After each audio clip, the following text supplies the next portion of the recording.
On se retrouve dans Punchline avec nos débatteurs. Nous avons Clément Viktorovitch, docteur en sciences politiques, spécialiste en rhétorique, Jean-Claude Dacier, à ma droite, éditorialiste politique. On accueille sur ce plateau Hugo Bernalicis, député de la France Insoumise du Nord, bonsoir. Bonsoir. Robin Reda, député Les Républicains de l'Essonne, bonsoir. Bonsoir. Et notre confrère Frédéric Ploquin, bonsoir, journaliste, auteur de ce livre, La peur a changé de camp, aux éditions Albin Michel. On va en parler ce soir, évidemment, puisque vous étiez, Hugo Bernalicis, avec Gérard Collomb cet après-midi dans cette opération de reconquête républicaine de certains quartiers. C'est un sujet important, on va en parler avec vous. Mais d'abord, l'actualité de cette fin d'après-midi, c'est ce clip de rap qui fait scandale sur Internet. Il a déjà été retiré d'ailleurs d'Internet, commis par un certain Nick Conrad, dont les paroles et les images du clip sont assez insupportables. On y voit notamment un blanc pendu et toute une mise en scène avec autour de cette pendaison. Regardez les paroles, encore une fois, du texte de ce rappeur. Je vous laisse les découvrir. Encore une fois, je n'ai pas envie de les citer moi-même.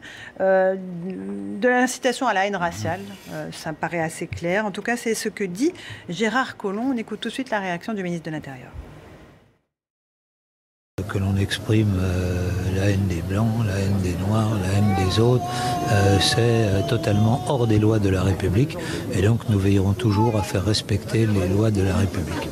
Alors, Robin Reda, votre réaction à cette polémique sur un clip qui s'appelle donc « Pendez les Blancs ». Ma réaction, elle est simple.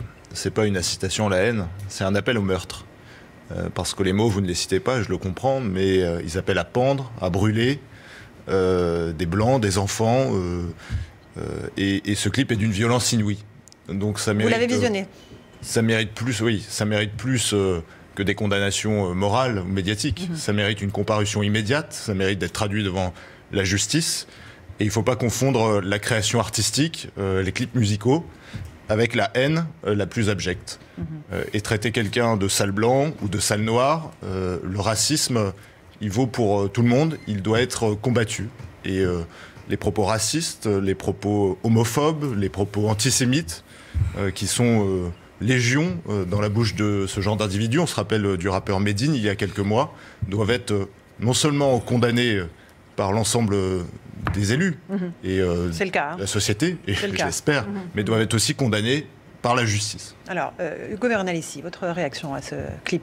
Oui, bah c'est clairement raciste, hein, on voit bien. Moi, je pense qu'il faut effectivement que la justice se saisisse de cette situation, qu'il soit condamné. Bon, voilà, ça me semble tout à fait logique et normal. Par contre, j'aimerais bien qu'on n'ait pas des indignations tout le temps à géométrie variable.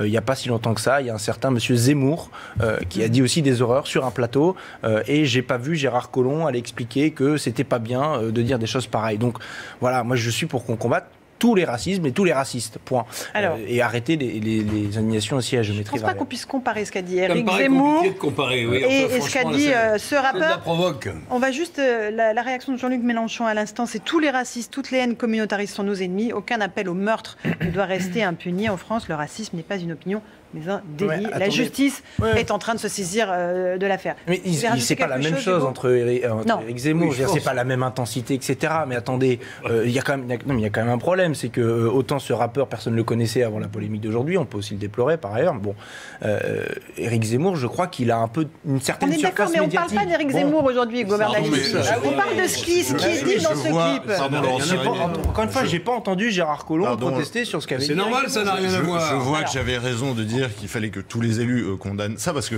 je crois qu'aujourd'hui, ce qui est devant nous, c'est la traduction de mois, voire d'années, de lâcher prise sur certains actes envers la société, que ce soit envers les Noirs, envers les Blancs, envers qui vous voulez.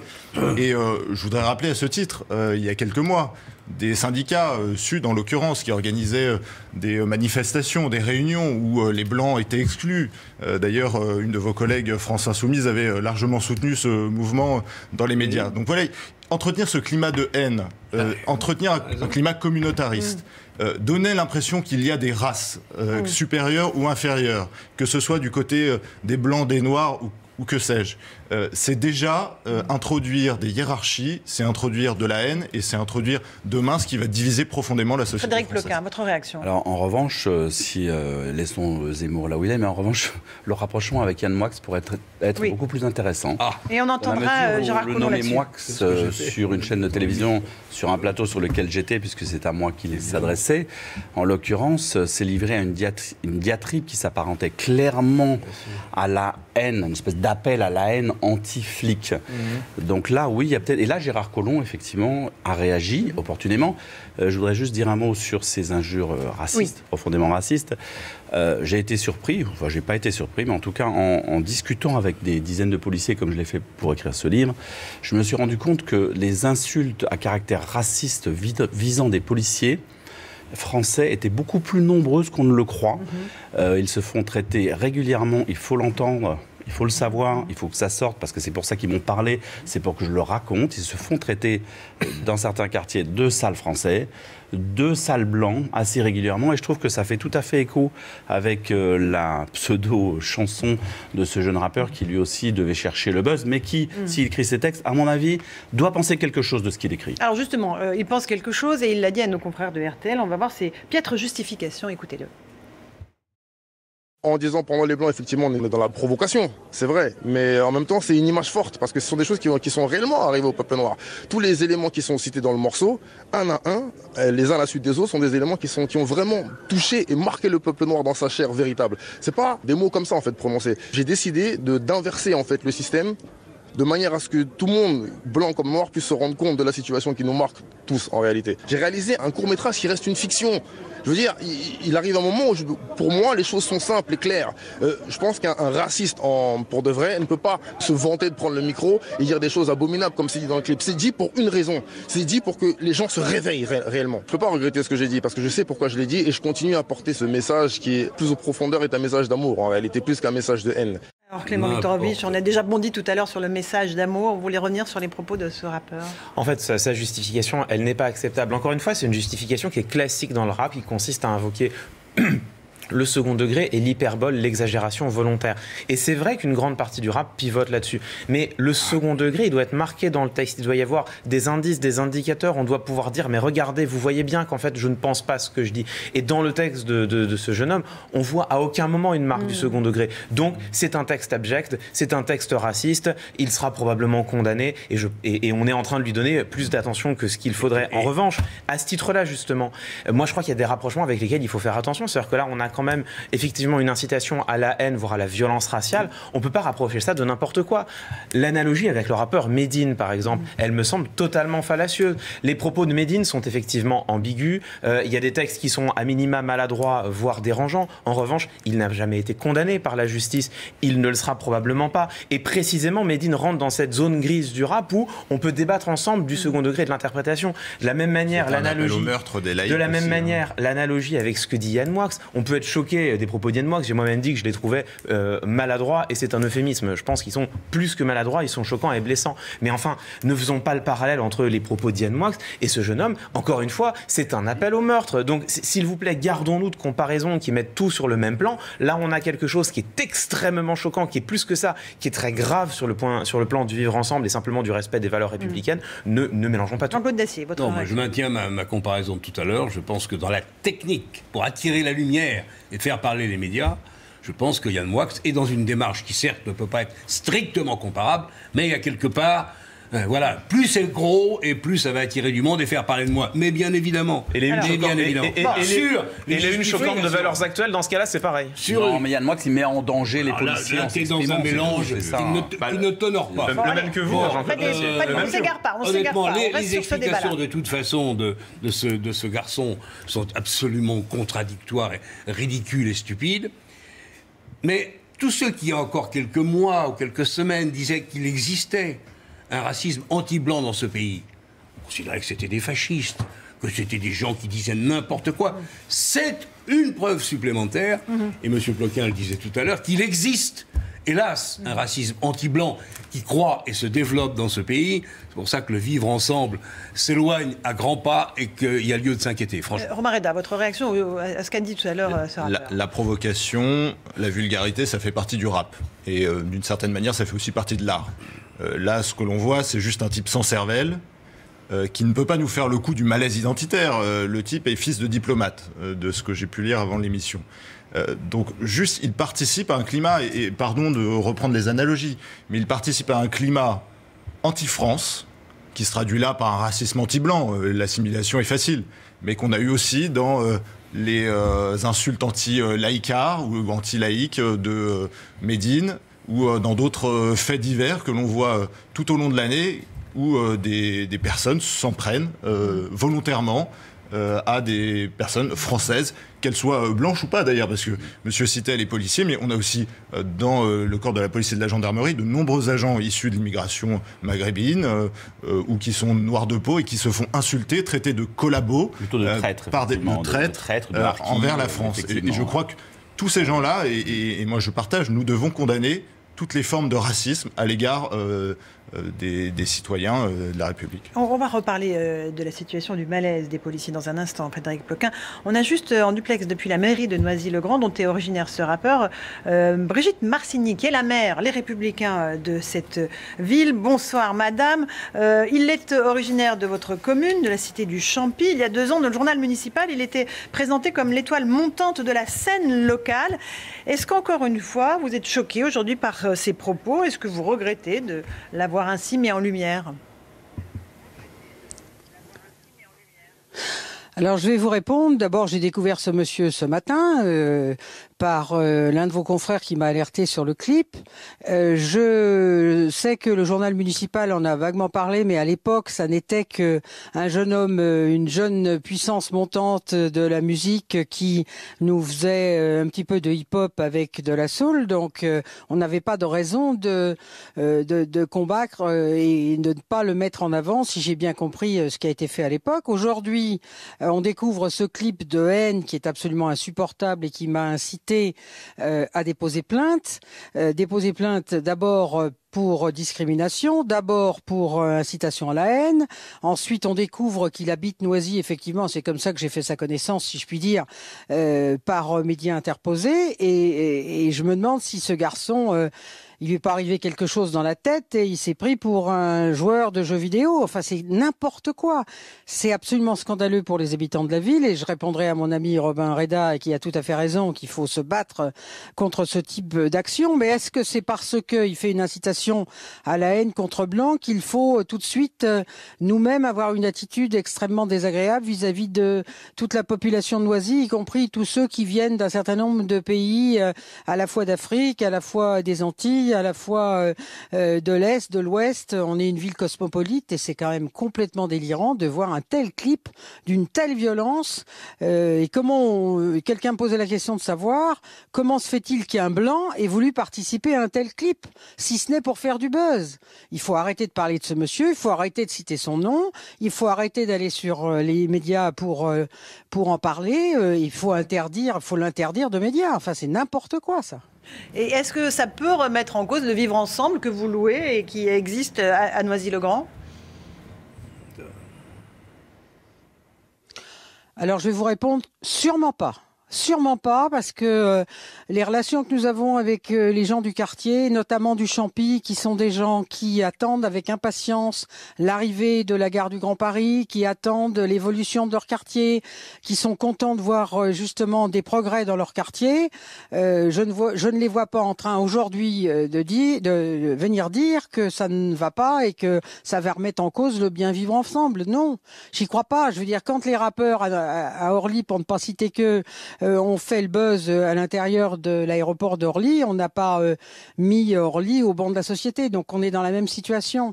Mais on ne peut pas accepter que des individus comme ça, tout d'un coup, se comportent de cette manière. Donc il n'y a pas de racisme anti-blanc chez vous à Noisy-le-Grand?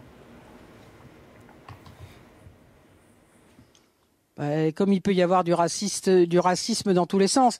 Mais moi, je n'analyse pas ça comme du racisme anti-blanc à l'échelle d'une commune ou à l'échelle d'un groupe d'individus. Pour moi, c'est un fait isolé d'un monsieur qui a envie de se faire connaître, qui a envie de faire parler de lui. Très bien, merci beaucoup en tout cas d'avoir réagi en direct, Brigitte Marcigny, maire de Noisy-le-Grand. La situation en tout cas, elle est celle qu'aujourd'hui il y a une enquête ouverte par le parquet de Paris pour provocation publique à la commission d'un crime ou d'un délit. Ça tombe sous le coup de la loi de la liberté d'expression et de la presse, Clément Viktorovitch. Oui, bien sûr, mais parce que, encore une fois, la liberté d'expression dans notre pays, elle est claire, elle est bornée. On n'a pas le droit de tout dire, c'est le peuple souverain, par son Parlement, par son constituant, qui a décidé que c'était borné à l'incitation à la haine raciale, aux insultes racistes et à la provocation à la haine, et à l'incitation à la haine. De toute évidence, manifestement, les paroles de ce rappeur tombent sous le coup de cette loi, donc il passera en justice, il sera très probablement condamné. Ce qu'on peut déplorer, mais ainsi va notre système médiatique, et je vois pas trop comment on aurait pu faire autrement finalement, c'est que ce monsieur, il faut quand même rappeler que ce matin, à 5h du matin, il avait encore 150 abonnés sur sa page Twitter et moins de 100 sur sa page YouTube, et là, il en a pas beaucoup plus. En revanche, tout le monde a cité son nom toute la journée. Il ne faudrait pas qu'il devienne il les aura demain, une forme d'icône. Ça, ce serait le plus dommageable. C'est la machine infernale, bien sûr qu'il les aura. Alors, il n'y aura peut-être pas 150 000, mais il en aura 10 fois plus ce soir et demain. C'était l'objectif recherché. Et donc, pour obtenir le résultat, plus c'est gros, plus ça passe, plus ça choque, meilleur c'est. C'est triste, mais ce n'est pas sans conséquence. Parce que imaginez quand même les Blancs. Les Blancs, parce que là, les Français, qu'est-ce qu'ils disent? Ils disent pas, on n'est pas aux États-Unis. Ils disent pas, pendez les Blancs.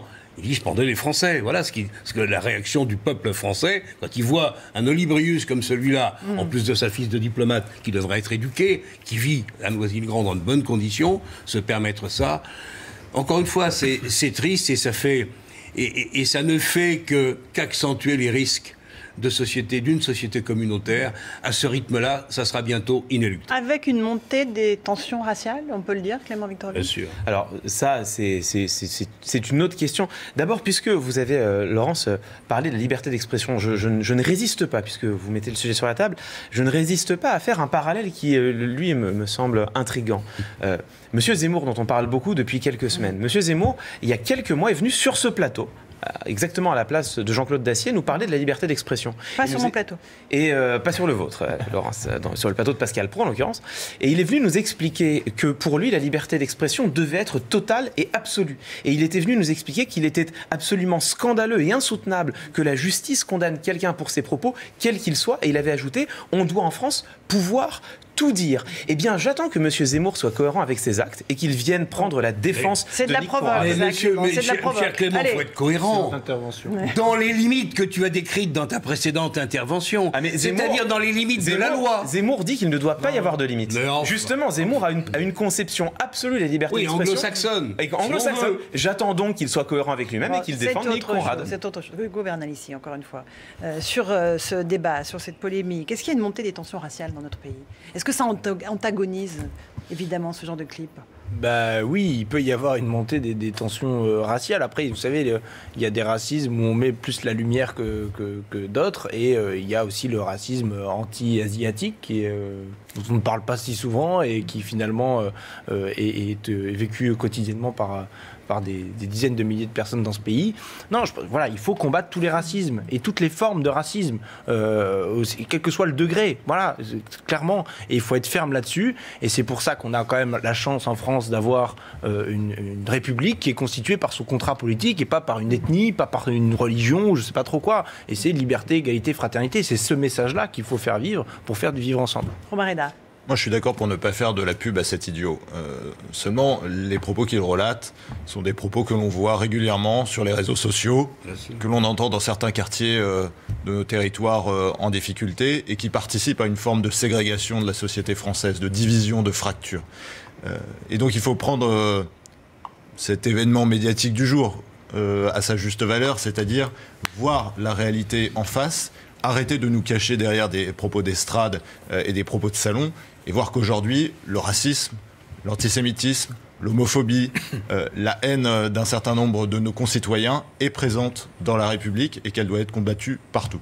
Frédéric Ploquin. Je relisais là les paroles, c'est plus qu'un appel au meurtre, c'est quasiment un appel au terrorisme. Je veux dire, une justification du terrorisme. Donc ça, moi, je trouve que c'est pas inintéressant de s'en parler, non pas pour lui faire de la publicité. Ses explications étaient totalement incompréhensibles. Il a dit, franchement, n'importe quoi. Il a dit qu'il ne regrettait pas, surtout. À mon avis, il n'a pas été élevé dans de très bonnes conditions. Il n'a peut-être pas transmis toute l'histoire, ni sa propre histoire. Il mélange tout.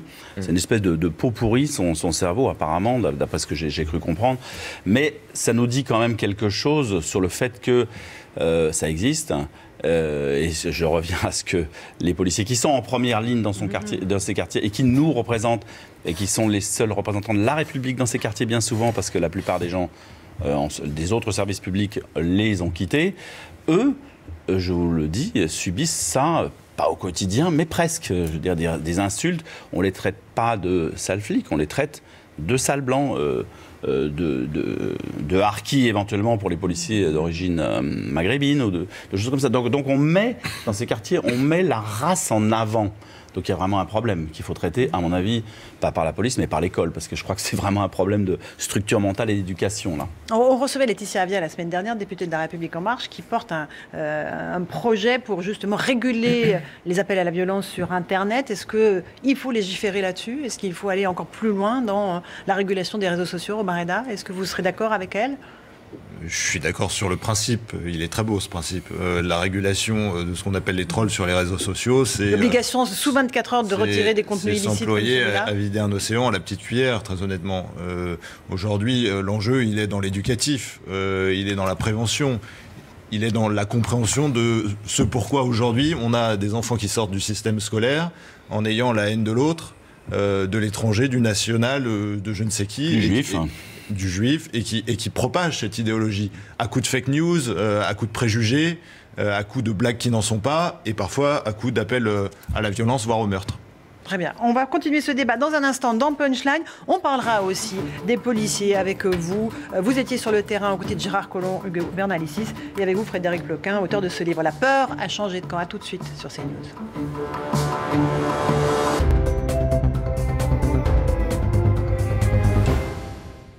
Vous voyez une différence entre ces deux voitures neuves? La voiture de droite a été achetée beaucoup moins cher. Eh oui, sur aramisauto.com, vous avez jusqu'à moins 30% sur 20 marques de voitures neuves. Et pendant 15 jours, vous êtes satisfait ou 100% remboursé. aramisauto.com. Vous faisiez comment pour acheter une voiture avant?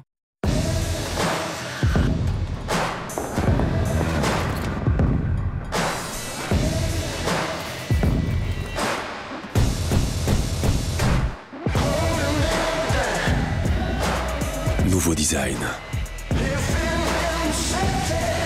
Nouvelle technologie embarquée. Nouvelle tendance, nouvelles émotions, nouvelle Mini 3 ou 5 portes. À partir de 230 € par mois sans apport. Un coin de rue. On passe devant tous les jours, sans même le voir. En marchant, en courant. À la rigueur, on s'y arrête 5 minutes, le temps que Napoléon est terminé. Mais un coin de rue, on peut y vivre 46 ans.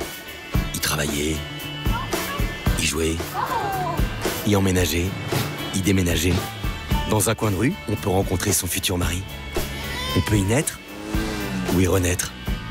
Car ça n'est pas n'importe quel endroit, un coin de rue. C'est ici que la ville prend vie. Et c'est pour ça que nous avons choisi d'être là, à vos côtés. LCL, ma vie, ma ville, ma banque. Oui, allô, bonsoir. Il nous faudrait une équipe d'intervention de toute urgence. On a un incident en pleine montagne, l'orage a rompu une ligne haute tension. Et il faut absolument intervenir maintenant, sinon les dégâts vont s'étendre. Merci. Votre métier est unique, votre utilitaire aussi. Pendant les jours sur mesure Volkswagen véhicule utilitaire, vous trouverez forcément votre crafter parmi plus de 300 versions disponibles.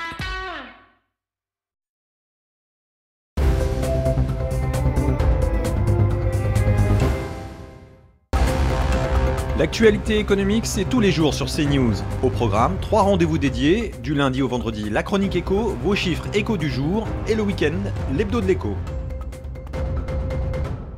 CNews, où vous voulez, quand vous voulez, retrouvez tous vos programmes sur MyCanal. Votre programme avec Clésia, complémentaire santé, prévoyance et retraite.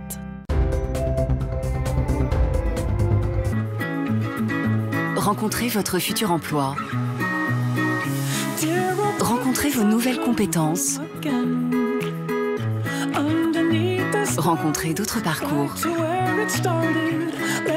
Rencontrez vos futurs talents. Rencontrez vos opportunités.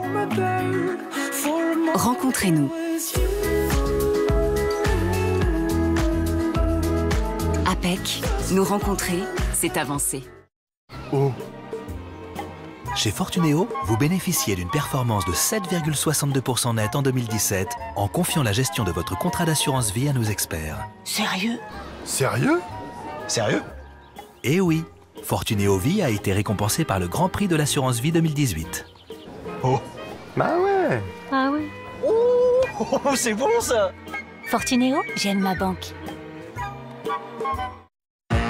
Le Galaxy Note 9 a plus de puissance que nécessaire. Jusqu'au jour où... Le vol 211 est retardé. Vous avez besoin de charger, et toutes les prises sont occupées.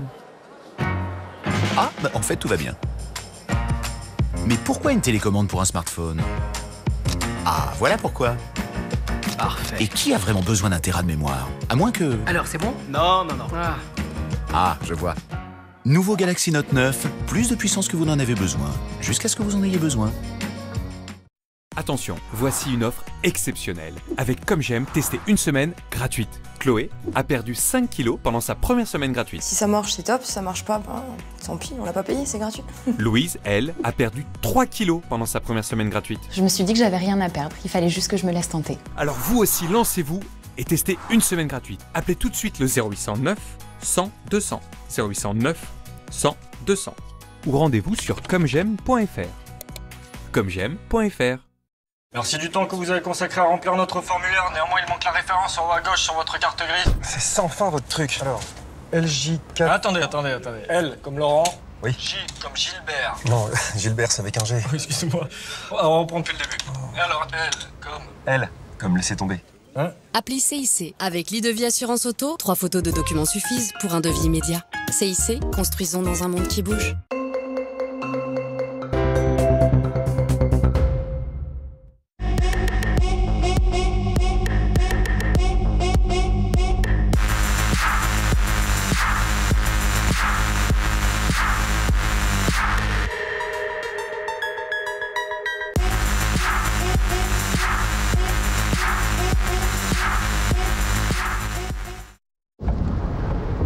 On teste un cordage révolutionnaire, résistant à plusieurs tonnes de pression. On croit beaucoup à cette innovation. Moi aussi. Et on va tout faire pour qu'elle voie le jour rapidement. Génial. Se projeter avec vous, c'est vous accompagner vers la réussite. Banque Populaire. La réussite est en vous. Tiens, ton zéro argent de poche pour faire plein de zéro dépenses. Zéro, trop cool. Ouais, t'achèteras zéro basket? Dans la vie pour zéro, on n'a rien. Mais chez Optique 2000, on a tout. Choix, marque, conseil de pro, zéro paperasse, avec pour objectif zéro dépense. Une nouvelle vision de la vie. To-do list today. Définir critères recherche candidat, décaler réunion CE, confirmer nomination Herbert, aller chercher Julien au piano, disrupter titre article DRH les enjeux de demain, déclaration impôt, rappeler Isabelle soirée samedi, François 10 €, remagnétiser badge, bloquer seulement 2 minutes pour publier mes offres d'emploi sur Le Bon Coin Emploi Cadre. Les recruteurs n'ont pas assez de temps pour perdre du temps. Rendez-vous sur Le Bon Coin Emploi Cadre. N'insiste pas, c'est non. Mais ça va, on va rien casser. Écoute, y a pas de soirée à la maison. Tu as pensé? Ça me fait tellement plaisir. Bon bah je vais faire les bagages alors.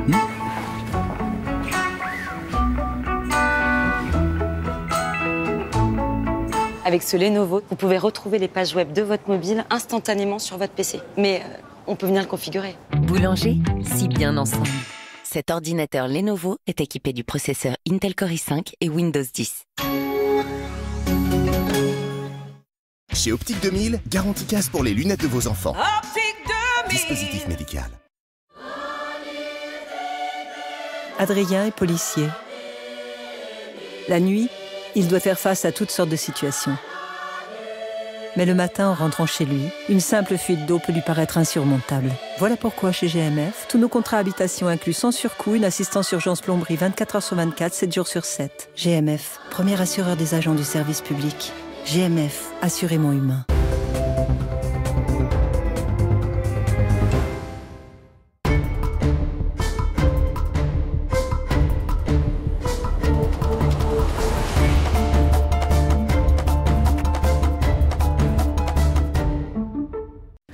On se retrouve dans Punchline avec nos débatteurs Clément Viktorovitch, Jean-Claude Dacier, Frédéric Ploquin, journaliste, auteur de La peur a changé de camp aux éditions Albin Michel. Et nous avons 2 députés sur le plateau. Hugo Bernalicis de la France Insoumise du Nord, Omar Reda, les Républicains de l'Essonne. On parle des policiers. Vous étiez sur le terrain ce matin, Hugo Bernalicis, aux côtés de Gérard Collomb, Nicole Belloubet et Gérald Darmanin, les 3 réunis dans le Nord. Il était évidemment question de sécurité dans le cadre du dispositif quartier de reconquête républicaine. On le voit, ils ont rencontré des policiers dans un commissariat de Lille. Ils ont parlé des problèmes administratifs, car les forces de l'ordre croulent sous la paperasse. Mais évidemment, ce n'est pas le seul problème que rencontrent les policiers sur le terrain. On va écouter un extrait de l'intervention du ministre de l'Intérieur, Gérard Collomb. À l'époque, quand des gens comme Jean-Pierre Chevènement parlaient des problèmes des cités, il parlait de sauvageons. Lorsqu'on s'entretue à la Kalachnikov, avec un nombre de morts pour la conquête des territoires qui est absolument consternant, nous voulons donc mettre l'accent sur ces quartiers, éradiquer ce trafic de drogue qui tue d'ailleurs une partie de notre jeunesse. On est au cœur du problème, Hugo Bernalicis. Là, on est sur ce qu'affrontent les policiers tous les jours sur le terrain et le trafic de drogue. Il a raison de pointer ces 2 problèmes, le ministre de l'Intérieur. Oui, clairement, c'est des problèmes qui sont vraiment importants. À Lille, en plus, on le dit souvent de manière positive au carrefour de l'Europe, mais ça implique aussi au carrefour de l'Europe pour la drogue. Clairement, il y a une montée en puissance de l'héroïne en ce moment sur la métropole lilloise qui est assez inquiétante, des seringues qui sont retrouvées un peu partout. Donc il y a un vrai enjeu aussi de santé publique. Derrière ça, au-delà de l'enjeu de sécurité. Après, est-ce que la réponse à apporter, c'est plus de policiers de débarquer là en disant reconquête républicaine avec un vocabulaire militaire, on va éradiquer, etc. Bon, moi je crois que c'est beaucoup de communication pour à la fin finalement des résultats qui seront sans doute pas au rendez-vous, parce que vous voyez ce qui va être proposé. Ça va être de mettre en place une amende forfaitaire pour l'usage simple de stupéfiants. Alors vous les voyez, vous là, les mecs à Marseille, cagoulés en Kalachnikov, se dire oh mon Dieu, avec les amendes forfaitaires c'est fini, le business est terminé. Non, enfin c'est pas sérieux. Donc ça sert à rien ? Non, je dis, encore une fois, pour moi, ce qui sert à quelque chose, c'est pas l'amende forfaitaire. Nous, on est pour la légalisation du cannabis pour pouvoir se concentrer sur les vrais trafics. Ce qu'il faudrait faire, c'est renforcer la police judiciaire, au-delà de la police de sécurité du quotidien dans le quartier. Et puis, il y a quand même des gens qui sont très utiles dans les quartiers pour inverser la situation, reprendre pied, remettre de la République. Parce que c'est ça qu'il faut faire, remettre de la République en général. Ce sont les éducateurs de rue, par exemple. Sauf que quand vous voyez les conseils départementaux, notamment de droite, chez nous dans le Nord, qui retirent des moyens aux associations spécialisées, la prévention spécialisée, qui fait ce travail-là que personne d'autre ne fait, eh ben, je me dis qu'on oublie une partie de l'équation, malheureusement. Omar Reda, votre réaction ? D'abord, je voudrais saluer les forces de l'ordre, les pompiers aussi, qui n'ont pas attendu des quartiers de reconquête républicaine pour venir dans les quartiers, être près des habitants et essayer de combattre partout la délinquance. Le sujet dans ces quartiers, il est multiple. Ce ne sont pas des zones de non-droit parce que les forces de l'ordre y vont, ce sont trop souvent des zones de non-loi, où la justice ne suit pas, où l'on voit revenir dans le quartier... quelques semaines après une interpellation, le même dealer, le même trafiquant, voire le même délinquant. Donc la réponse aujourd'hui, elle doit être globale. C'est évidemment de la présence sur le terrain. Et moi, je soutiens tout ce qui va dans le sens d'un renforcement des effectifs de police et de gendarmerie sur le terrain. Mais elle est plus profonde. Et je dirais même que la question de la légalisation du cannabis, elle est totalement has-been. Aujourd'hui, c'est même plus le cannabis, c'est les drogues de synthèse, c'est la cocaïne. Ce sont des choses qui méritent des moyens d'investigation lourds à l'échelle régionale, voire à l'échelle nationale, et qui demandent un vrai plan de lutte contre l'économie souterraine qui fait aujourd'hui l'économie de nos quartiers. Okay. Clément Viktorovitch, sur les mots utilisés par le ministre, Kalachnikov, sauvageon, il rappelle évidemment le mot de Jean-Pierre Chevènement. Oui, exactement. Il y a deux parties dans l'intervention de Gérard Collomb. La première qui est sur l'utilisation d'images fortes, des gens qui s'entretuent à la Kalachnikov. On a immédiatement des images choquantes, mais qui en l'occurrence correspondent à un pan de la réalité. Donc c'est tout à fait loyal, me semble-t-il, d'utiliser ces images pour faire prendre conscience de la gravité de la situation. Et puis il y a une deuxième partie où c'est une forme d'appel à l'action politique. Et puis il y a cette phrase, nous voulons mettre l'accent sur ces quartiers, nous voulons éradiquer ce trafic de drogue. Et parfois on est un peu trahi par par les mots qu'on utilise, les verbes qu'on utilise. Et quand on dit « nous voulons faire ceci », il y a une forme d'incantation quand même. C'est-à-dire qu'il n'a pas dit « nous allons le faire », il n'a pas dit « nous avons commencé à déployer les moyens », il dit « nous voulons faire cela ». Donc maintenant, on attend qu'il montre comment incarner sa volonté dans les faits. Et effectivement, pour l'instant, les moyens ne sont pas tout à fait au rendez-vous. Il a, cela dit, annoncé le recrutement de nombreux policiers jusqu'à la fin du quinquennat. Donc, voyons ce qui se passera. Alors, nombreux policiers, pour l'instant, ils ne se voient pas encore sur le terrain. Pas encore. Ploquin, je vais y arriver. Je vais citer votre livre. La peur a changé de camp. Non seulement l'uniforme ne protège plus les policiers, mais il agrège la violence. Le résultat est criant. Non seulement la police ne fait plus peur, mais l'intégrité physique de ses membres, voire carrément leur vie, est atteinte régulièrement. C'est ça la réalité de ce que vivent les policiers sur le terrain. Écoutez, quelque chose a changé, effectivement, tout le monde l'a constaté, quelque chose a changé, mais pas sur un seul plan. Il y a d'abord la vague terroriste qui a frappé la France à partir de 2015 et qui a ciblé tout particulièrement les représentants des forces de l'ordre. Et je vous rappelle quand même quelques affaires qui ont profondément marqué la police, notamment l'assassinat de 2 fonctionnaires de police à leur domicile chez eux, en dehors même des horaires de travail. Donc il y a ça qui a changé la donne. Ensuite, effectivement, là, Gérard Collomb parle de reconquête, ça veut dire qu'il admet quand même le constat selon lequel on a perdu ce terrain-là. Les policiers, eux, quand vous leur posez la question, ils vous expliquent qu'eux ont senti cette perte de contrôle des territoires depuis, en gros, 2005. Les émeutes urbaines. Je rappelle les émeutes urbaines de 2005, et ils disent qu'à partir de là, parce que eux quand ils sont état d'urgence en France pendant plusieurs jours dans la police, c'est pour attraper les méchants. C'est clairement, ils sont tous très motivés. Mais il y a un moment donné où les représentants de l'État, le gouvernement, les élus locaux, ont préféré leur demander d'un peu lever le pied pour éviter justement que ne se reproduise ce genre d'émeutes, qu'il y ait le feu dans les quartiers, parce que le feu dans les quartiers, c'est pas bon pour un élu local, c'est pas bon pour le député, c'est bon pour personne, et pour le ministre encore moins. Ça fait le tour du monde, ça fait des images terribles à la télévision. Donc, si vous voulez, eux, ce qu'ils ont vécu sur le terrain et ce qu'ils racontent, c'est qu'ils ont, à partir de 2005, en gros, reçu, et ceci, quel que soit le ministre, ça peut être... Parce que le ministre, il est là pour tenir un discours. Le ministre de l'Intérieur, c'est un des premiers communicants de France. En fait, ils vendent de la sécurité, et puis derrière, il y a des gens qui moulinent, qui disent, ce sont les policiers qui sont sur le terrain et qui moulinent. Eux, ils vous expliquent que leurs chefs, donc, à partir d'un certain moment, leur ont dit « stop ». Les ont freinés, en fait, les ont quelque part, non pas désarmés, mais désamorcés. Donc on a désamorcé la police et s'est développé dans ces quartiers une économie souterraine qui aujourd'hui rapporte des milliards. Si je prends par exemple les chiffres sur le département, j'ai regardé pour la Seine-Saint-Denis, le chiffre d'affaires du trafic de stupéfiants annuel est supérieur au montant de ce dont dispose le département pour faire fonctionner le territoire. Il est énorme, il avoisine les 3 milliards d'euros. 3 milliards d'euros en Seine-Saint-Denis sur le business de la drogue. Donc à partir de là, si vous voulez, effectivement, Gérard Collomb a raison de se démarquer du mot sauvageon, parce que le mot sauvageon appartient à une autre époque, oui. et le fait pour Bernard Cazeneuve, avant lui, d'avoir utilisé le mot sauvageon à propos de jeunes qui avaient voulu tuer des policiers, avaient mis les policiers carrément dans la rue. Ils étaient descendus en colère dans la rue en disant « c'est plus des sauvageons, ce sont des assassins ». C'est comme ça que ça avait démarré. Donc là, il se démarque, il montre qu'il a compris qu'en face, on n'avait plus il fait le constat qu'on s'entretue à la Kalachnikov, c'est pas un des gens armés, avec des cocktails Molotov qui pouvaient tuer, etc. Mais les policiers, sur le terrain, là, aujourd'hui, le slogan, parce que c'est quand même la PSQ. Ça fait 1 an que Gérard Collomb nous dit police de sécurité du quotidien, ça va être mon grand œuvre, etc. Ça fait 1 an qu'il l'a dit, pendant 1 an, il ne s'est rien passé. Là, il revient avec ça en main. Il revient avec ça en main au moment où il dit mais je vais lâcher le morceau, vous inquiétez pas, moi je repars à Lyon. La police, je l'abandonne assez bientôt. Ça démobilise des policiers, ça. Plus personne n'y croit. Non mais c'est vrai. Le fait que Gérard Collomb annonce qu'il repart à Lyon, c'est fini. Les policiers disent ils sont abandonnés. Les policiers ont besoin d'un ministre à 1000% présent et pas d'un ministre à mi-temps qui soit pas là. Ils ont besoin. J'ai dit, je prends sa place. Je dirais, voilà, ils ont besoin d'être entre guillemets aimés. Ils ont besoin d'un lien fort affectif entre le ministre et eux. Mais je suis pas sûr qu'il ait du gouvernementisme, mais au ministre de l'Intérieur. Qui leur dit, je vais bientôt partir. Du coup, la PSQ.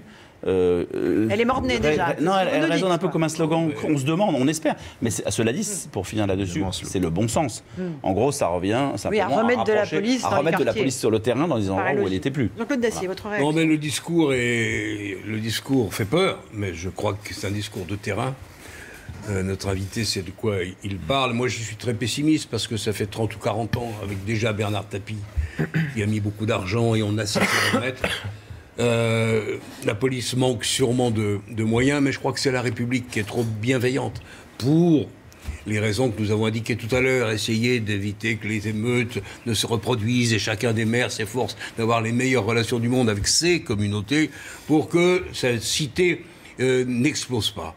C'est du clientélisme alors ce que vous dénoncez en fait. On peut appeler ça comme ça, mais je crois qu'ils ont la responsabilité du maire, c'est aussi d'essayer de garder une ville à peu près apaisée. Alors, quand vous entendez les policiers, ils vous disent mais de toute façon, on peut faire ce qu'on veut, la justice ne suit pas.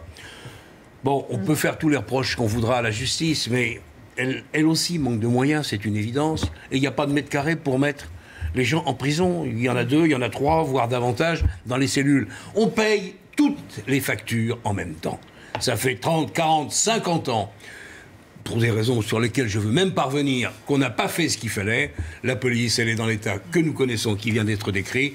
La justice, elle a autant à en dire. Nicole Belloubet va annoncer un plan pour les prisons. Je ne crois plus beaucoup au discours politique, c'est de la com. Mais en attendant les résultats, je crois qu'il faudra les attendre très longtemps. Alors, Robin Reda ? La police de proximité ou de sécurité du quotidien, c'est évidemment de la communication du gouvernement. Moi, dans ma circonscription, ça se traduit par des permanences du commissaire de police ou un encart dans le journal municipal ou une ronde peut-être plus fréquente auprès des commerçants. Donc j'espère que nos policiers, nos gendarmes n'ont pas attendu des annonces de police de proximité pour aller sur le terrain. Et en tout cas, c'est ce que je constate chaque jour. Moi, je suis le député de Viry-Châtillon où 2 policiers ont été brûlés vifs il y a 2 ans. Où il se passe régulièrement des actes de délinquance. Et je crois que les maires de ma circonscription, de mon département, n'ont pas peur d'aller au-devant de ces actes.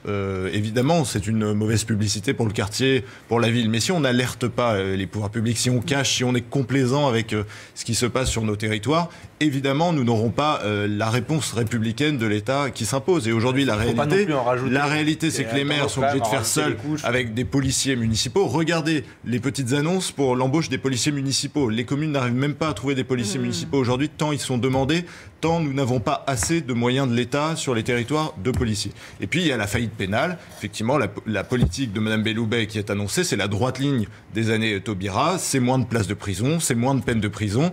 Et au final, c'est une dissuasion qui ne se fera pas auprès des délinquants dans nos quartiers. Clément. Il y a évidemment un problème de sous-investissement global, à la fois dans la police et dans la justice de notre pays. Mais c'est un constat qui me semble de plus en plus communément partagé. La seule vraie question, c'est comment faire pour trouver l'argent. Mais ça n'est pas qu'un problème de sous-investissement global, c'est aussi un problème de répartition des moyens. Puisqu'on parle de la justice, arrêtons-nous un instant sur l'état de la justice dans les quartiers difficiles, notamment en banlieue parisienne.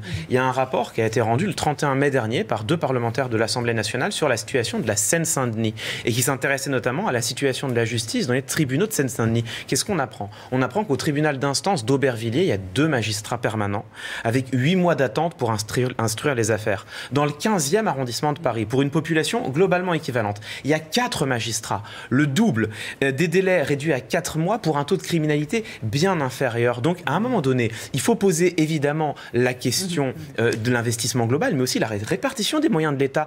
Quand va-t-on arrêter de laisser des territoires à l'abandon ? Le jour où l'État ne prendra pas tout en charge et se consacrera exclusivement à ses missions régaliennes. S'il n'y a pas de mal à veille, je vous le concède. Jean-Claude Dacier, ce contre-argument marcherait. Ce contre-argument marcherait s'il y avait un investissement équivalent dans les territoires. Mais quand va-t-on arrêter de traiter de manière privilégiée le tribunal d'instance de Paris 15e, où le taux de criminalité est quand même pas mirobolant, au détriment du tribunal d'instance d'Aubervilliers, où il y a de vrais besoins. Avant même de poser la question de l'enveloppe, posons la question de la répartition, qui est dramatiquement en défaveur des quartiers défavorisés. Comment peut-on accepter ça dans notre République ? Et c'est surtout les sujets. C'est pas que sur le sujet de la justice, c'est sur tous les sujets. Le rapport de la Seine-Saint-Denis, il montre que c'est dans plein de domaines différents. Donc clairement, quand je disais tout à l'heure, il faut remettre de la République, c'est ça l'enjeu.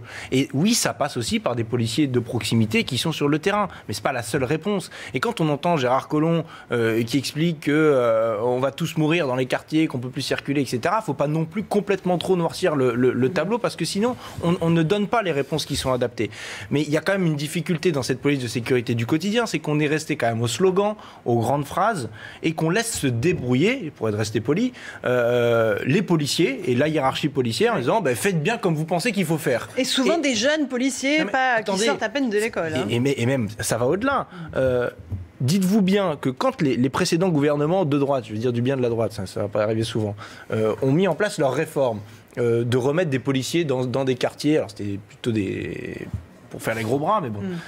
Il y avait une formation de 2 semaines qui était prévue pour les UTEC, par exemple. Bon, vous preniez votre poste dans ce service-là pour aller dans le quartier, on vous emmenait à l'école pendant 2 semaines, on vous expliquait ce qu'on attendait de vous, ce que vous deviez faire. Vous croyez qu'il y a une formation là pour ceux qui sont depuis le 1er septembre dans les polices de sécurité du quotidien ? 0 jour, rien. C'est débrouillez-vous, prenez les beaux visuels du ministère. Qu'il y aurait 6 mois de formation et qui serait accompagné par un senior. Vous confirmez, Frédéric Ploquin, ou pas ? Le problème de la police, si vous voulez, c'est un problème d'ailleurs qui doit se reproduire dans d'autres administrations, c'est quand vous sortez de l'école, d'abord la plupart des policiers viennent de province, de familles, classe moyenne aujourd'hui. Autrefois, c'était des enfants d'ouvriers qui avaient grandi dans les mines, qui avaient connu, qui venaient de la classe ouvrière. Aujourd'hui, ils viennent de la classe moyenne, ils ont grandi en général dans des petites villes. Et tous ceux, parce que je leur ai demandé à moi de me raconter à tous leur premier jour de travail, quand ils arrivent par rapport à ce qu'on leur a annoncé, tous, en fait, quand ils prennent leur fonction, par exemple à Viry-Châtillon, sortis d'école, ils tombent du placard. Parce qu'en fait, tout d'un coup, ils se disent, mais c'est quoi ce monde dans lequel on va ? Ils ne connaissent pas ce monde-là. Et malheureusement, ils doivent tous commencer par la région parisienne. Et donc, au lieu d'envoyer les meilleurs... Ça, c'est le système qui veut ça. Au lieu d'envoyer les policiers les plus aguerris, qui ont 20 ans de métier, qui ont un peu d'expérience, qui ont la sagesse, qui sauraient discuter sur ces terrains, ceux-là, ils sont en général dans le sud de la France, au soleil, chez eux, etc. Ils sont retournés parce qu'à la fin de la carrière, ils ont pu aller là où ils sont. Même problème à l'éducation nationale. Mais dans ces quartiers-là, donc vous vous retrouvez avec des policiers de 25, 26 ans, et en face, vous avez des jeunes qui les regardent, ils ont quasiment le même âge qu'eux, et qui les considèrent un peu comme la bande adverse, on va dire. Je pense qu'il y a vraiment un problème là de préparation, de formation, et peut-être de répartition des forces. Et donc, dans les territoires les plus durs, vous cherchez un commissaire pour prendre le commissariat d'Aulnay-sous-Bois. Putain, vous allez faire une demande, il y aura pas, tout le monde va faire profil bas, les commissaires ils vont regarder leurs chaussures, ou j'espère que ça va pas être moi, parce que ce sont des postes à risque, difficiles. Toutes les minutes, ça peut vous péter à la gueule. Et si ça vous pète à la gueule, votre carrière elle est abîmée, et donc ils veulent pas y aller. Et donc, de temps en temps, il y en a un volontaire qui dit « Ouais, moi, j'y vais, etc. » Et puis, à ses risques et périls, et en général, il ne fera pas une grande carrière. Mais ça, c'est un vrai problème. Les territoires les plus compliqués, les situations les plus complexes, vous mettez les policiers les moins bien formés, les plus jeunes, avec le moins d'expérience. Normalement, Gérard Collomb annonce qu'il y aura un policier expérimenté dans chaque équipage qui seront envoyés dans cette ça peut fonctionner du quotidien. On s'interrompt un instant. Il y a le journal de Patrice Boisfer et on poursuit ce débat passionnant sur la sécurité et les policiers. À tout de suite.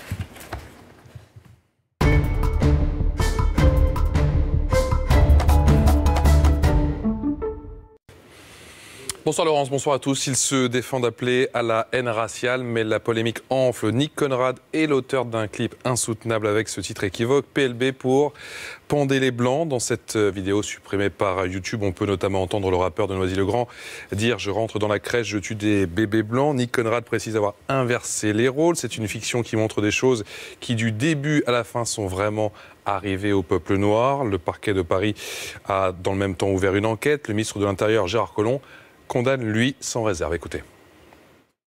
Que l'on exprime la haine des Blancs, la haine des Noirs, la haine des autres, c'est totalement hors des lois de la République. Je vois un certain nombre de paroles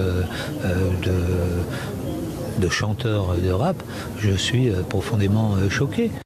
La tension est vive à Oudan, ça se trouve dans les Yvelines, face à face entre militants véganes et des agriculteurs. Vous découvrez justement ces images en direct signées pour CNews Sacha Robin. Les gendarmes sont mobilisés autour de cet abattoir, l'abattoir Guiharan, qui concentre depuis quelques mois, il est vrai, la colère des militants de la cause animale. Le préfet des Yvelines, Jean-Jacques Brault, a signé ce dimanche un arrêté d'interdiction de manifestation pour l'association antispéciste 269, Libération Animale, qui crie sa colère devant l'établissement. L'opération coup de poing du maire de Montreuil, Patrice Bessac, a réquisitionné un bâtiment de l'État pour fournir un toit à des travailleurs migrants. Une action après, je cite, 2 ans et demi de dialogue et de bureaucratie. Alors les CRS, sur ordre de la préfecture de Seine-Saint-Denis, ont encerclé les locaux, mais tout se passe dans le calme d'après Pierre Laurent.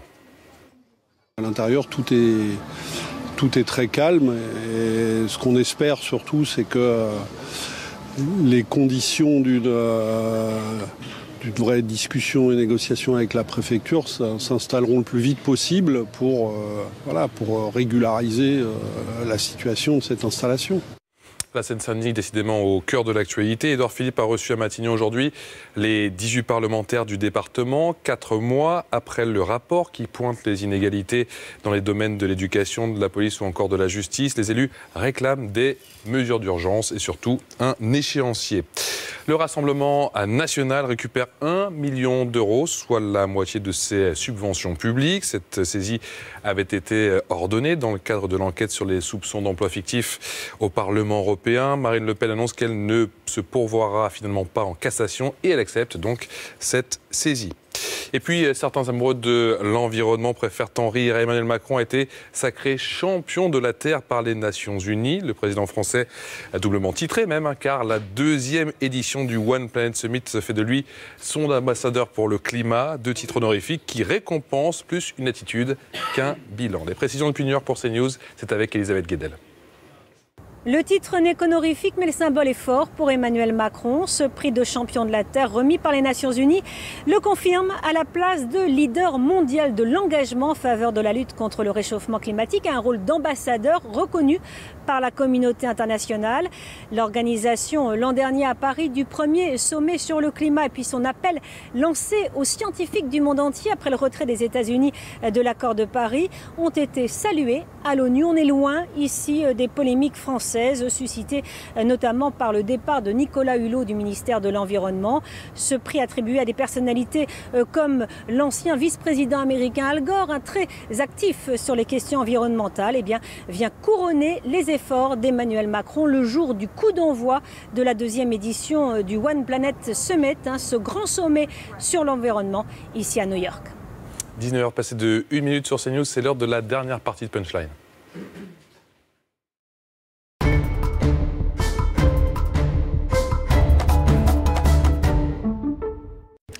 On se retrouve dans Punchline avec nos invités Clément Viktorovitch, Jean-Claude Dacier, Hugo Bernalicis, député de la France Insoumise du Nord, Robin Reda, député Les Républicains de l'Essonne, et Frédéric Ploquin, auteur de ce livre La peur a changé de camp, qui raconte le quotidien des policiers. Vous en avez rencontré une petite... Plusieurs centaines. Plusieurs centaines. Oui, c'est vraiment 2 ans d'enquête. J'ai consacré énormément de temps parce que, en fait, c'est une profession qui, effectivement, à cause du devoir de réserve, s'exprime peu. Et donc, les policiers sont des personnes qui ont l'impression qu'on les entend pas, mais c'est normal parce qu'ils peuvent pas parler. Donc moi j'ai ouvert, je suis parti avec mon carnet, mon stylo, je leur ai garanti l'anonymat à la plupart parce que sinon ça fonctionnait pas. Et à partir de là, j'ai instauré un lien de confiance, simplement pour écouter. Ce qui m'intéressait, c'était d'accéder à l'humain, justement, au-delà de toutes les approches idéologiques qu'on peut avoir de la police, qui m'intéressaient pas en l'occurrence. C'était l'humain derrière l'uniforme. C'était l'humain et de voir ce que eux pensaient, et des politiques et des juges, etc. Alors justement. Et là, vous parliez de malaise tout à l'heure. Je trouve que le mot de malaise, aujourd'hui, il est dépassé.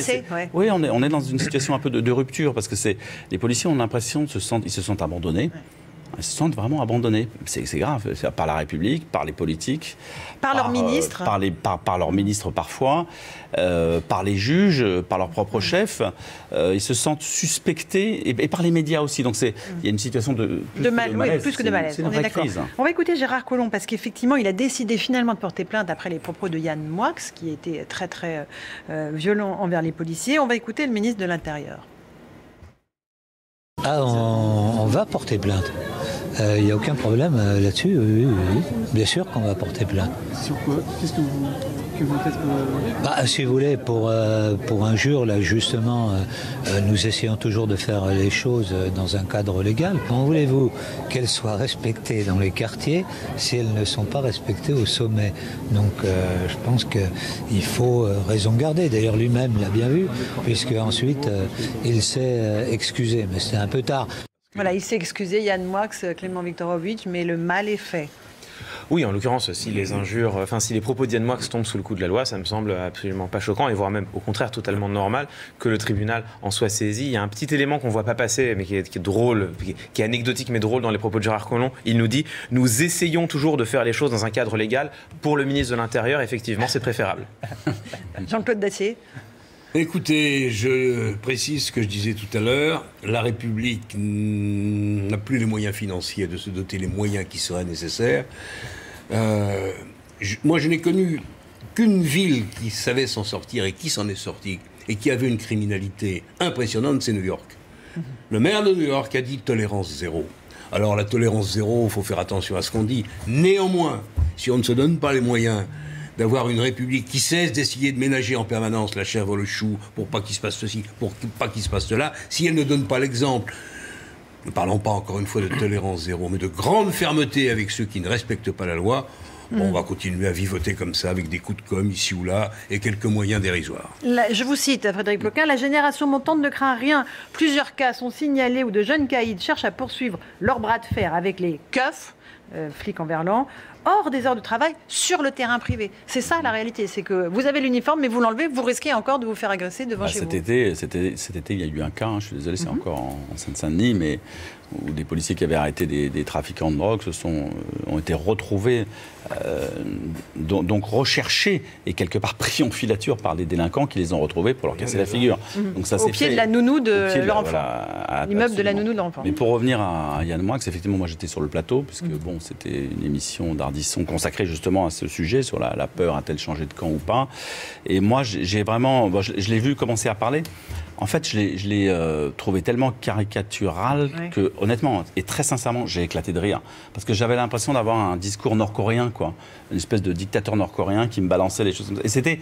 En fait, il me présentait les policiers un peu comme à une époque on a présenté les bolcheviks, avec de la bave aux lèvres, du sang qui dégouline, la volonté de manger les pauvres, de les écrabouiller, de pourchasser les miséreux. Moi, ce que je raconte du quotidien des policiers, ce sont justement des policiers sur lesquels les gens en danger, les gens dans la misère peuvent compter. Ce sont des policiers qui vont aller sauver des gamins maltraités dans les familles. Ce sont des policiers qui vont aller décrocher des pendus à temps. Ce sont des policiers qui... Et ce ne sont pas des policiers qui cherchent à tirer à vue sur les pauvres dans ce pays. J'ai trouvé ça tellement caricatural que j'en ai rigolé au début. Après, je me suis dit qu'il y avait vraiment un appel à la haine. Et que déjà que la haine anti-flic dans ce pays a déjà plusieurs visages. Vous avez les jeunes antifas qui, dans les manifestations, je rappelle, Place de la République, ont cherché à tuer des policiers. Vous avez les jeunes caïds dont vous parliez à l'instant qui, eux, aujourd'hui, ne sont plus du tout dans un rapport de force, genre je t'insulte, je te regarde de loin, je m'en vais, je repars en courant, mais je te tends un guet-apens, je t'attends et tu vas voir, je vais te brûler. Et là, tout d'un coup, il y a Yann Moix qui, quelque part, justifie tout cela. Et le ministre a tardé à porter plainte. Vous pensez que sa réaction est un peu tardive ou pas ? Écoutez, l'émission, elle est diffusée le samedi. Dans la soirée, il y a déjà un premier syndicat, la CFDT Police, là, qui est alternatif, qui a réagi. Et lui, non, le lendemain, il fait ce qu'il doit faire. Tous les syndicats, tous les secrétaires généraux de syndicats l'ont appelé dans la nuit même pour lui dire réagissez. Il a compris, il a vu l'ampleur des dégâts. Il était peut-être à Lyon.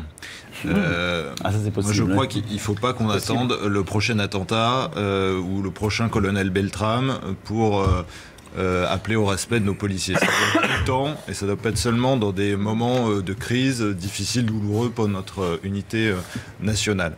Aujourd'hui, il y a une désaffection du métier de policier, il y a une désaffection pour les procédures qui sont imposées à nos policiers, des procédures administratives qui sont lourdes, qui sont complexes, qui vont ensuite devant les tribunaux, mais des tribunaux de plus en plus exigeants, des parquets qui demandent des procédures très bien ficelées, où finalement le bon sens de terrain est parfois mis de côté au profit d'une technocratie, d'une bureaucratie excessive dans les commissariats. Et c'est ce qui tue le métier aujourd'hui de policier de terrain. C'est la politique du chiffre qui moins tue principalement le métier de policier, je suis désolé. Faire évoluer la politique du chiffre, c'est essentiel. Les deux sont des faire évoluer la politique du chiffre. Il ne faut pas la faire évoluer, il faut la supprimer. On parlait des stupéfiants. Mais la politique du chiffre, elle correspondait à une époque très précise, après les années Jospin, où la criminalité et les actes de délinquance ont explosé dans notre pays, où on avait besoin de remonter. Non, ça n'a pas explosé, vous vous trompez. C'est juste on prenait plus facilement les plaintes, donc vous avez l'impression qu'il y en a plus, c'est juste qu'on le reconnaissait. C'était la réalité. Il y avait besoin de donner des indicateurs de performance à la police. Aujourd'hui, on est entré dans une nouvelle ère des indicateurs où il pour les faut primes. davantage axer sur les enquêtes, notamment pour les trafics de stupéfiants, comme on l'a dit. Ça ne sert à rien de faire 1000 constats de consommation de stupéfiants si derrière on laisse le dealer, le trafiquant, le criminel prospérer. Donc évidemment, il faut réorienter les missions de la police vers l'enquête et surtout simplifier les procédures pour que la justice puisse faire son travail rapidement. Moins de paperasse, c'est ce qu'a annoncé aussi Nicole Belloubet aujourd'hui sur le chiffre. Ça ne prend pas le chemin. La statistique, le chiffre, c'est le poison numéro 1 de la police. C'est-à-dire qu'au départ, effectivement, Nicolas Sarkozy s'est dit je vais faire briller mes petits commissaires, je vais leur faire pondre des statistiques et des courbes. Les commissaires se sont enfermés devant leur tableau statistique. Ils ont complètement oublié le vrai boulot de policier et ça a empoisonné. Et en réalité, au final, ça a presque tué la police d'une certaine manière. Alors le fait de les retirer des quartiers. Parce qu'on a quand même rompu avec la police de proximité. Il y avait ça en même temps, plus le retrait des quartiers et la paperasse qui ne cesse. C'est une doctrine différente. On a vraiment mis le paquet sur la doctrine de projection de la police. Ça, c'est encore autre chose. C'est effectivement la même chose. Effectivement, il a cassé l'embryon de police de proximité qu'il y avait à l'époque pour dire maintenant, on va fermer tous les petits postes de police qui sont dans les quartiers. On va faire des grosses centrales, des gros commissariats. On va réunir tout le monde. Et quand il y aura un souci dans un quartier, on sera suffisamment nombreux pour y aller en masse, un peu comme à la guerre. C'est un peu ça qu'il a fait. Et du coup, il a éloigné. Heureusement qu'aujourd'hui, il y a les brigades anticriminalité, les BAC, pour épauler nos. Non, mais attendez, parce que c'est quand même pas. C'est les petits postes qu'il a fermés. Dans leur mission. Je pense qu'elles sont là pour. Non, mais il n'a pas aider touché à ça. Mais il a fermé les petits postes. Parce que la police de proximité dans les quartiers les plus difficiles, elle n'est pas là pour aller discutailler avec les trafiquants. Il faut des moyens d'intervention. La discussion n'ira pas très loin. La discussion n'ira pas très loin. Mais il faut quand même avoir un regard critique et lucide sur la police. C'est ni tout blanc ni tout noir. On n'est pas là pour dire tous les policiers sont des salauds qui tapent sur les pauvres, etc., comme l'a fait Yann Moix. Mais il faut quand même reconnaître aussi que la police doit être exemplaire et qu'il y a des comportements dans la police qui ne sont pas acceptables. Et d'ailleurs, on le sait d'autant plus. Dans toutes les professions, il y a des fautes disciplinaires. Oui, ça existe. Non, mais plus que ça, c'est le ministère qui met le plus puni. Oui, je sais bien. Non, mais je suis au courant, je suis un ancien fonctionnaire du ministère de l'Intérieur. La plus surveillée, la plus punie. Mais oui, et c'est très bien. Le conseil de discipline tourne, et c'est très bien. Il ne faut pas oublier de le dire. Il faut le dire, oui. Non, mais il y a cet aspect-là. Vous parliez tout à l'heure de tensions qu'il peut y avoir comme deux bandes rivales qui s'affrontent. Et je suis désolé, la doctrine et ce qu'on demande de faire au BAC pousse à l'affrontement. Les BAC, c'est encore. Mais oui, mais moi, les brigades anticriminalité. Les brigades anticriminalité, et c'est pour ça. Qu'est-ce qu'on leur demande alors, selon vous Eh ben, on leur demande. Pour les pousser au crime. Non, on leur demande, par exemple, sur les contrôles d'identité. Les contrôles d'identité, c'est pas fait pour contrôler l'identité. Je vais peut-être vous apprendre quelque chose, mais aussi étrange que ça puisse paraître, c'est fait pour désorganiser le trafic. Et c'est des techniques comme ça de harcèlement des points de deal et des personnes qui deal en leur contrôlant leur identité, en espérant avoir quelque chose. C'est des acheteurs. Les acheteurs aussi, mais surtout les dealers, en tout cas les acheteurs, les guetteurs. Ils viennent plus sur place, ils vont chercher le produit ailleurs, donc c'est mauvais pour la publicité du territoire aussi. Ouais, mais finalement on fait que déplacer le problème parce que la consommation stupéfiant n'a fait qu'augmenter en France depuis, alors qu'on a fait que durcir la répression. Donc à un moment donné, il faut peut-être essayer de changer de paradigme. Surtout la cocaïne d'ailleurs. La cocaïne a totalement explosé en France. Les producteurs colombiens ont considéré et décidé que le marché nord-américain étant saturé, ils allaient viser l'Europe. Et je peux vous dire que le pays dont ils rêvent, je fais un documentaire, je dis en passant là-dessus, qui est diffusé dimanche sur France 5 prochain, sur l'explosion de la cocaïne. Et la France est considérée par les producteurs colombiens comme le nouvel Eldorado. Donc on va être nouvel Eldorado pour la cocaïne. Pour la cocaïne. Sauf qu'aujourd'hui, c'est plus là. C'était le cas. Elle n'est pas chère. C'était la drogue du showbiz. Aujourd'hui, malheureusement, cette drogue s'est répandue dans la moindre petite ville de France. Elle est diffusée dans tous les milieux. Mais elle touche les classes moyennes et même les classes populaires. C'est plus du tout. Ce matin, malheureusement. On parlait de la procédure tout à l'heure, mais il faut bien se dire que ce matin, la discussion qu'il y a eu avec Nicole Belloubet, avec Gérard Collomb, avec Gérald Darmanin qui a participé à la marge, mais c'était pas de dire il y a trop de paperasse, il faut faire une nouvelle loi, etc. C'était de dire, et si on mettait en application la loi de 2016 qui permet la signature électronique plutôt que de mettre des tampons sur les feuilles? Voilà. C'est des choses toutes bêtes que demandent les policiers, pas un grand texte de loi. C'est de changer. Et ça, il n'y a pas besoin d'un texte de loi. Le ministre et les ministres sont les chefs de leurs administrations. Alors, quelle est cette inertie totale de la machine, alors, puisque vous dites que c'est une loi de 2016 ? Manque de volonté, trop occupé à aller à Lyon, trop occupé à faire autre chose. C'est une machine qui produit aussi beaucoup de mirages, le ministère de l'Intérieur. C'est-à-dire que les statistiques produisent une espèce d'image comme ça, très loin du terrain. Et à tous les niveaux, on produit quelque chose. Et le ministre lui-même, est-ce qu'on lui dit tout ? A priori, l'intégralité des personnes Normalement, c'est le premier flic de France. Il en apprend plus dans le journal, a-t-il déclaré. Gérard Collomb, s'il lit ce livre, à mon avis, ça ne dira pas exactement ce que lui dit ses conseillers tous les jours, et ça lui fera du bien, parce que justement, on filtre. En fait, l'information remonte extrêmement filtrée. Au final, vous avez un ministre qui ne sait pas tout, à qui on ne dit pas tout. Je vous rappelle que quand le ministre de l'Intérieur se déplace pour visiter un commissariat, et ça, j'ai plein d'anecdotes comme ça dans ce livre, on repeint le commissariat juste la veille. On fait venir des voitures de la circonscription d'à côté. C'était le cas tout à l'heure. Tout à l'heure, les gens disent comment ça va dans le quartier, tout va bien. Mais c'est du cinéma. Alors non, ça va pas bien, c'est pas vrai, ça va pas bien. Il y a un policier qui me dit... Frédéric Ploquin, les images qu'on a là de ce matin, elles sont magnifiques. Le commissariat de Lille est magnifique. On produit un endroit, un espace, et le ministre va se dire « Oh, mais ça sent bon dans ce commissariat. Comme les murs sont magnifiques et peints en blanc. » Je ne parle même pas des visites dans les centres de rétention administrative. Et vous avez beaucoup de monde. Et vous savez pourquoi? Parce qu'on les avait fait venir de la circonscription d'à côté, peut-être, justement pour remplir et pour faire mal. Sortie d'école. Donc c'est de l'image, et ça explique pourquoi le ministre ne sait pas forcément tout. Clément Viktorovitch, encore une fois sur toute cette question de la police de sécurité du quotidien et l'état psychologique. J'y reviens à Frédéric Ploquin. Des policiers, vous dites qu'il est affreux, c'est un corps déprimé. En zone police, plus personne n'a peur d'eux. Je donne la parole à la fin du livre à une médecin qui les voit régulièrement. Et elle termine comme ça: ma principale prescription pour les policiers, 2 points, une meilleure prise en compte de l'humain, une meilleure écoute et plus d'entraînement. C'est des choses très simples. Ils n'ont pas le temps de s'entraîner. Ils n'ont pas le temps de s'entraîner au tir. Et puis, ce sont quand même des policiers qui passent leur journée à courir, d'accord ? Mais ils n'ont absolument pas le temps de faire un peu de sport. Donc, c'est pas bon pour eux. Ils se sentent pas bien dans cette peau-là. Et l'humain a totalement disparu, ce qui explique les suicides, d'ailleurs, de policiers qui montent encore en flèche, au sujet desquels il y a eu une action d'un syndicat d'ailleurs de police hier pour dénoncer. Romain Reda, c'est un des sujets majeurs de préoccupation des Français, la sécurité. Est-ce que, encore une fois, vous allez, les Républicains, faire des propositions très précises sur ce domaine-là? Bien sûr, mais c'est un sujet encore plus large que la seule sécurité des Français. C'est un sujet d'autorité de l'État, d'autorité de ceux qui incarnent l'État sur le terrain chaque jour. Et ça passe évidemment par les moyens du ministère de l'Intérieur, ça passe aussi par la revalorisation des territoires qui sont des acteurs de la sécurité au quotidien. On parlait des maires et des polices municipales tout à l'heure. Aujourd'hui, les collectivités sont méprisées par le pouvoir central qui ne jure que par lui-même. Donc il faut véritablement qu'il y ait une action conjointe entre les polices nationales, les gendarmeries, les polices municipales. Et puis je parlais d'autorité. Pour que l'autorité elle soit reconnue sur le terrain, il faut qu'elle soit connue. Donc c'est investir davantage dans l'éducation de nos jeunes pour qu'elle soit de tout en haut à tout en bas, l'autorité. Et avec Benalla, ça aide pas. Ah ben voilà, non mais mais je le dis évidemment d'accord. Aujourd'hui, l'autorité, elle est écorchée plus au niveau de l'État par des affaires, évidemment, qui touchent le président de la République, par aussi l'intermittence de Gérard Collomb, qui n'utilise le ministère de l'Intérieur que pour assouvir ses volontés de pouvoir. Ça fait plusieurs fois que vous parlez de l'affaire Benalla. Il y a vraiment un lien entre le moral des policiers et l'affaire Benalla. Sérieusement, non mais je rappelle juste comment elle éclate, l'affaire, au départ.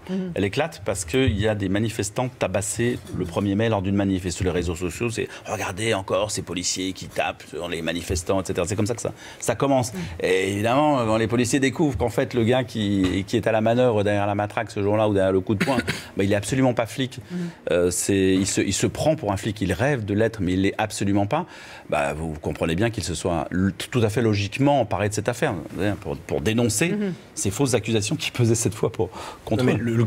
Ce qui a été catastrophique dans cette affaire, c'est le ministre de l'Intérieur qui explique qu'il ne sait pas ce qui se passe dans son ministère et qu'il en apprend plus dans le journal. Enfin, c'est pas acceptable. C'est pas acceptable dans un ministère où la culture, toute la culture de ce ministère est construite sur le fait de rendre des comptes, de faire un PV pour ci, pour ça, en interne. Je vous parle même pas un PV quand vous allez vous-même déposer plainte. C'est, il s'est passé ça, je rends compte à ma hiérarchie. Et il sait rien. Qui sache rien le 1er mai, qui sache pas que ça va se passer, ok. Mais que le 2 mai, il ne sache pas, on se moque du monde. Et ça, c'est pas bon pour le sentiment d'avoir une autorité hiérarchique qui tient la route, qui sait où elle va et qui sait ce qu'elle fait. Et c'est pour ça que c'est catastrophique en la matière. Et encore une fois, redonner du sens. face à la politique du chiffre, redonner du sens au métier des policiers. Je pense que c'est la meilleure chose qui pourrait leur arriver sur le terrain. J'espère qu'avec la PSQ, un certain nombre s'en empareront. Police de sécurité. La police de sécurité du quotidien. Voilà. Après, sur le continuum de sécurité, la sécurité privée, les polices municipales, nous on a fait une proposition très claire. On a dit on veut tout regrouper en une seule et même force, police nationale, gendarmerie nationale, police municipale, sous statut civil, parce que les polices municipales, c'est aussi le règne des inégalités entre les communes, celles qui peuvent s'en doter, celles qui ne s'en dotent pas, etc. Et moi, je suis pour l'égalité républicaine et qu'il y ait des moyens qui soient sur tout le territoire en fonction des besoins. Robin Reda. Ce qui a choqué les Français, pour insister 2 secondes là-dessus, c'est qu'Emmanuel Macron fasse confiance à la police pour assurer leur sécurité, mais ne fasse pas confiance à la police pour assurer sa propre sécurité. Et monte une police parallèle avec Benalla et un organigramme assez flou sur l'Élysée. Donc évidemment, le moral des policiers et à l'échelon national et sur nos territoires ne peut être qu'au plus bas. Aujourd'hui, ils ne se sentent pas soutenus par le pouvoir central, par le président de la République. Et il y a évidemment un acte de soutien très fort à donner à nos forces de l'ordre en général, à ceux qui aujourd'hui sont pris pour cible sur les territoires. Je parlais aussi des pompiers tout à l'heure, tous ceux qui portent un uniforme qui représente la République. Nous devons aujourd'hui les soutenir, leur donner les moyens nécessaires d'action et surtout les faire reconnaître en tant qu'autorité. Frédéric Ploquin.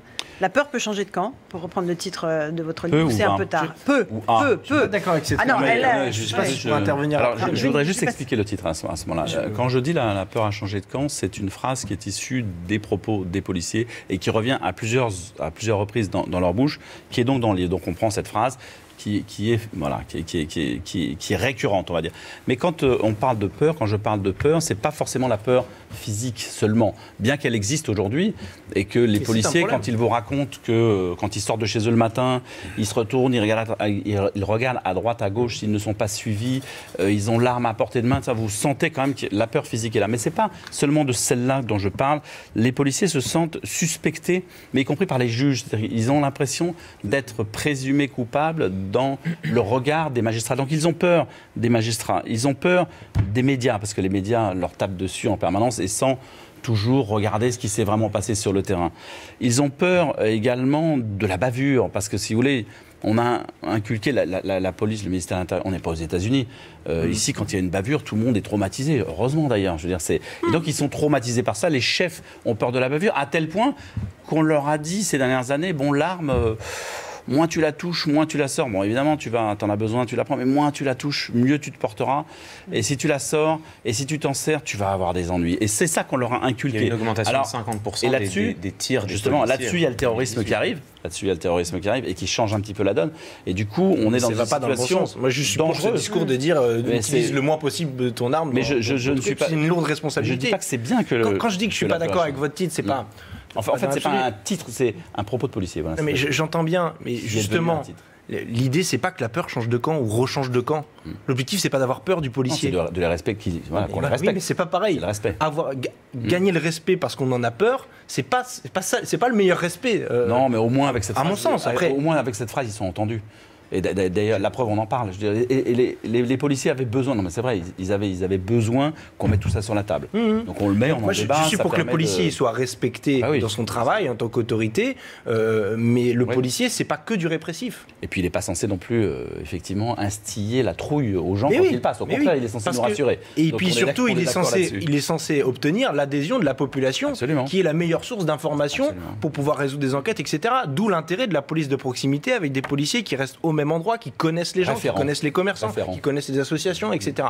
Ce qui est dommage, c'est qu'aujourd'hui, on a mis des référents, des délégués, je ne sais plus comment ils les ont appelés, police population, qui sont en fait des retraités de la police nationale, qui font d'ailleurs sans armes pour le coup. Et ils font quoi alors? Ils sont sur le terrain et ils font le lien entre la police et la population? Ouais, en fait, ils vont voir les associations, ils essayent de retisser du lien, etc. Mais c'est déjà bien. Non, mais c'est déjà bien, mais il y en a au niveau national, je crois qu'il y en a 180. Enfin, moi je veux bien, mais il en faudrait beaucoup plus. Il faudrait que ce soit des policiers d'actifs, pas forcément des retraités. Il faut renverser la vapeur, Laurence. L'État fait trop de choses et il le fait souvent mal.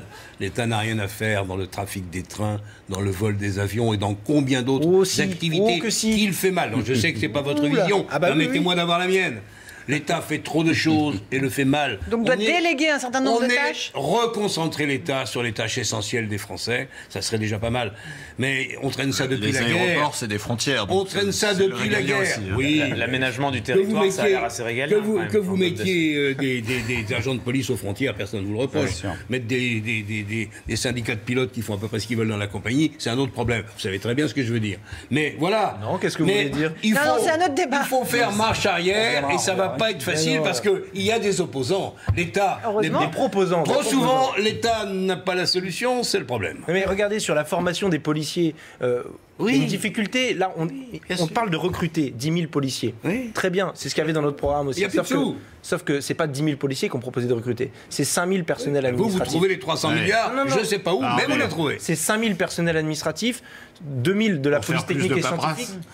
Non, pour faire la paperasse à la place des policiers qui la font aujourd'hui. C'est pas ça, le but c'est de supprimer la paperasse. Non, parce qu'il y a de la paperasse dans la procédure. Justement, aujourd'hui le but c'est d'embaucher des policiers à mettre sur le terrain et pas à mettre dans les commissariats derrière des liasses de papier. En attendant que le nouveau logiciel vous voulez des policiers pas armés. En attendant, vous allez embaucher du monde. Vous croyez qu'il n'y en a pas assez comme ça? Dans la police peut-être, il en faut.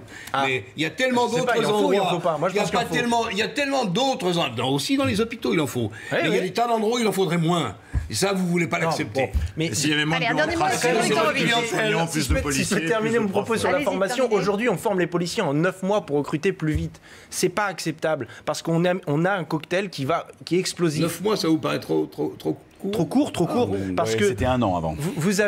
On recrute à un niveau plus bas parce qu'on a du mal à recruter, on forme moins longtemps et on continue de les envoyer dans les quartiers les plus difficiles. On a le cocktail explosif pour que tout ça capote. Je suis d'accord. Clément Viktorovitch, un mot de conclusion. Je suis d'accord. Allez, le temps passe. Il y a quelque chose qui m'étonne dans ces débats. Moi, je ne suis pas du tout un expert des affaires, de la question policière, donc j'écoute avec intérêt. Mais il y a quelque chose qui me choque, c'est que c'est la 2e ou 3e fois qu'on a ce débat sur ce plateau, et j'ai l'impression qu'il y a un point qui est en train de devenir de plus en plus consensuel, alors qu'il était auparavant très clivant, c'est la question de la police de proximité, police de sécurité du quotidien, on la dénomme comme on veut.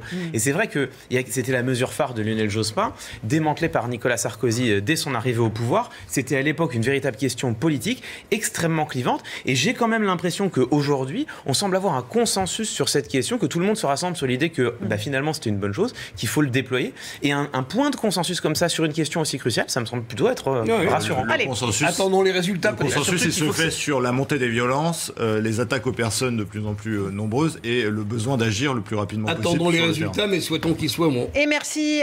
Regardez ce livre, La peur a changé de camp, Éric Ploquin. Approche non idéologique, justement, ce qui permet d'arriver à des consensus. Albin Michel, des témoignages et du quotidien, effectivement, pour les policiers. Merci. On se retrouve dans un instant pour la suite de Punchline. À tout de suite.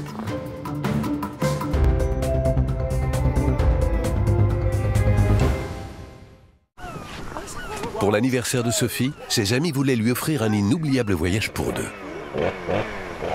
Enfin, jusqu'à ce que 3,27% de frais nous soient prélevés